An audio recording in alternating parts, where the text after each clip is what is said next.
రాజన్న సిరిసిల్ల జిల్లా రుద్రంగి మండల కేంద్రంలో కాంగ్రెస్ పార్టీ గ్రామ శాఖ అధ్యక్షుడు సామా మోహన్ రెడ్డి ఆధ్వర్యంలో బాల్కాసుమన్ దిష్టిబొమ్మను దహనం చేశారు।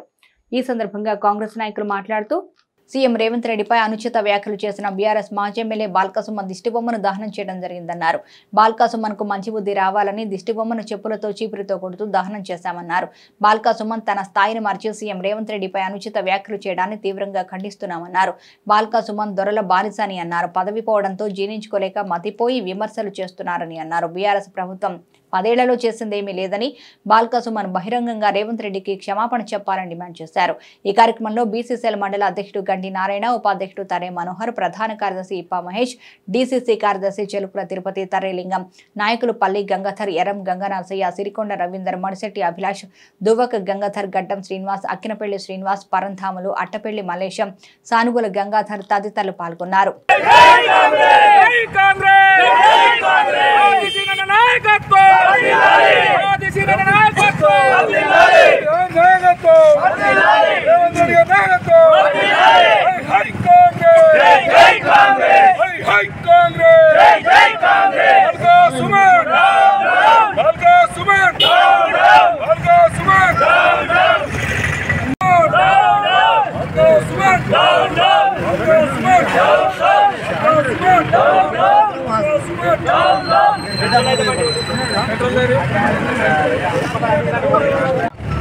దొరల గడిలో బందీలుగా ఉండి బానిసగా ఉండి ఎంగిలి బొక్కలకు ఆశపడి నిన్నటి రోజున ఎగిరెగిరి పడిన బాల్కాసుమన్ నీ బతికేంటో రాష్ట్ర ప్రజలకు తెలుసు।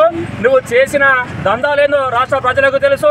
అమాయక విద్యార్థులను ఏ విధంగా నువ్వు నష్టపెట్టినవో రాష్ట్ర ప్రజలకు తెలుసు। ఇన్ని రోజులు దొరగడిలో బానిసగా ఉండి ఎంగిలి బొక్కలు తిని ఈరోజు కూడుబెట్టేటోడు కూలబడ్డాడని ఎవరిని పడితే వారిని నీ ఇష్టం ఉన్నట్టు మొరిగితే గత సంవత్సరం గ్రామంలో సర్పంచ్ గారికి ఒక పత్రం ఇచ్చాం, ఏమని ఊర్లో కుక్కలు బాగా అయినాయి, సర్పంచ్ గారు వీటిని పట్టివని। దానికి మా సర్పంచ్ గారు కుక్కలు పట్టించారు। ఈసారి మా రేవంత్ రెడ్డి గారికి ఒక వినతి పత్రం ఇద్దామనుకున్నాము। రాష్ట్రం మొత్తం ఈ టీఆర్ఎస్ కుక్కలు ఎగిరెగిరి పడుతున్నవి, ఎవరిని పడితే వారిని కరవడానికి ముందుకెళ్తున్నాయి కాబట్టి ముందుగా ఈ కుక్కల్ని పట్టి పాతాళంలో తొక్కిపెట్టాలని రేవంత్ రెడ్డి గారికి వినతి పత్రం ఇస్తాం। అదేవిధంగా బాల్కాసుమన్ నీ బల్పు మాటలు యావత్తు తెలంగాణ యువత మొత్తం చూసింది విన్నది। నువ్వు ఎక్కడ కనబడినా కానీ నెత్తి మీద కాలు పెట్టి పాతాళంకు తొక్కడానికి ఈరోజు తెలంగాణ యువత కంకణం కట్టుకొని ఒకటే, ఇక నుండైనా నీ పదవి పోయినా మత్తులో ఉన్నావు, నేను ఎలా బ్రతకాలన్నా జాసలో ఉన్నావు, నీ దందాలు ఇవన్నీ చదువు। ఇక నుండి మాట్లాడే ముందు నోరు జాగ్రత్త పెట్టుకొని మాట్లాడు। రేవంత్ అన్న సైన్యం తలుచుకుంటే కొడుక రోడ్డు మీద కాదు నీ ఇంటిలోకి వచ్చి గుంజకొచ్చి బయటకు గుంజకొచ్చి చెప్పులు పట్టి కొట్టే రోజులు కూడా నీ దగ్గరలో ఉన్నాయి। ఒకటే మాకేందంటే మా పార్టీ నేర్పిన సంస్కారం గౌరవం ఒకటే అడ్డొస్తుంది, లేదంటే నిన్ను పిచ్చి కుక్కని కొట్టి తరిమే రోజులు దగ్గరలోనే ఉన్నవి।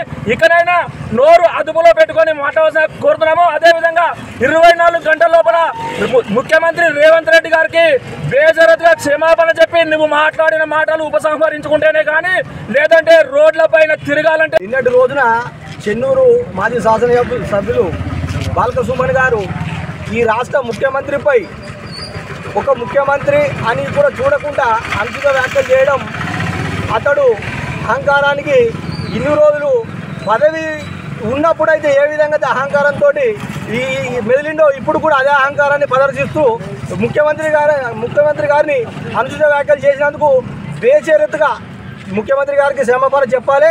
లేకపోతే రాబోయే రోజులలో బాల్కాసుమన్ గారు నియోజకవర్గంలో తిరగలేరు, ఈ రాష్ట్రంలో తిరగలేరు।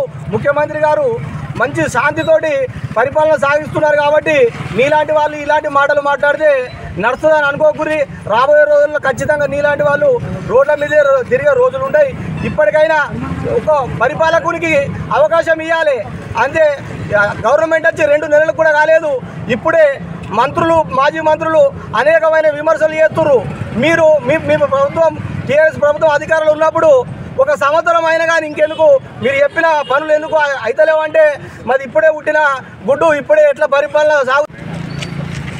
నిన్నటి రోజున బాల్కాసుమన్ గారు మరి రేవంత్ రెడ్డి గారి మీకు నానా విధంగా దుర్భాషలాడుతూ ఈ విధంగా మరి రోగాలన పిల్లి యొక్క పేషెంట్ అతని యొక్క చేష్టలకు నిరసనగా ఇవాళ రుద్రంగి కాంగ్రెస్ నాయకులు అందరూ కలిసి ఇక్కడ అతని యొక్క పిచ్చి బొమ్మ దహనం చేయడం జరిగింది. ఒకటే కాదు, మరి అధికారం కోల్పోతే పిచ్చి కుక్కల్లా వివరిస్తున్నాయి టీఆర్ఎస్ నాయకులకు. మరి ఇంకా బుద్ధి ఇస్తలేరు ఆ భగవంతుడు. దయచేసి వారి బుద్ధి మారాలి. కేవలం 100 రోజులు కూడా కాలే పరిపాలనలో. మీరు చేసిన 10 సంవత్సరాల ఒక్క ఉద్యోగం ఇవ్వలేదు. మరి స్టాఫ్ నర్సులు అని చెప్పి రేవంత్ రెడ్డి గారు 7,500 పోస్టులు ఇచ్చిండు. ఇప్పుడు 15 రోజులలో 15,000 మందికి పోలీసులు కానిస్టేబుల్ కూడా ఇస్తుండు. మరి ఇవన్నీ ఓరవలేకనే మీరు ఇట్లా చేస్తున్నారు. ఇప్పుడు ఉచిత విద్యుత్ కూడా త్వరలో ఇవ్వబోతుండు, 500 సిలిండర్ ఇవ్వబోతుండు. ఇంకా కేవలం ఒకటే బాగుంటుంది 6 గ్యారెంటీ. ఇవన్నీ చేస్తున్నా కూడా మీరు ఇట్లా చేస్తున్నారంటే మీ యొక్క అవివేకానికి. గౌరవనీయులు తెలంగాణ రాష్ట్ర ముఖ్యమంత్రి గారిని బాల్కసుమన్ అనే మాజీ ఎమ్మెల్యే ఒక బానిస, టీఆర్ఎస్ పార్టీ బానిస అనుచిత వ్యాఖ్యలు చేయడం తీవ్రంగా మా కాంగ్రెస్ పార్టీ తరఫున ఖండిస్తున్నాం. ఎందుకంటే ఇలాంటి మీ పరిపాలన జరిగినాయి కావచ్చు, కానీ మా కాంగ్రెస్ ప్రభుత్వం అధికారంలోకి వచ్చిన తర్వాత ఇలాంటి ఎక్కడ కూడా జరగకుండా మేము ఖచ్చితంగా ప్రజలకు ఇచ్చిన హామీలు నెరవేర్చుకుంటూ సక్రమైన పాలన అందిస్తున్నారు. కాబట్టి ఇకనైనా ఇలాంటి విమర్శలు చేయకుండా ఇలాంటి అనుచిత వాక్యాలు ఇక ముందు జరుగుతూ పునరుద్ధరణ మాత్రం ఖచ్చితంగా మిమ్మల్ని చెప్తూ అదే చెప్తోటి ప్రతి ఒక్కరిని ఇంటికి వచ్చి కొట్టే విధంగా ఉంటుంది. కాబట్టి ఇక నుంచైనా ఇలాంటి మానుకొని దయచేసి ఇక నుంచి ఇలాంటి పునరుద్ధరణ అయితే ఖచ్చితంగా మీకు తగిన గుణపాఠం చెప్పడం కోసం కాంగ్రెస్ పార్టీ కార్యకర్తలు సంసిద్ధంగా ఉన్నారు. కాబట్టి ఇక్కడ నుండి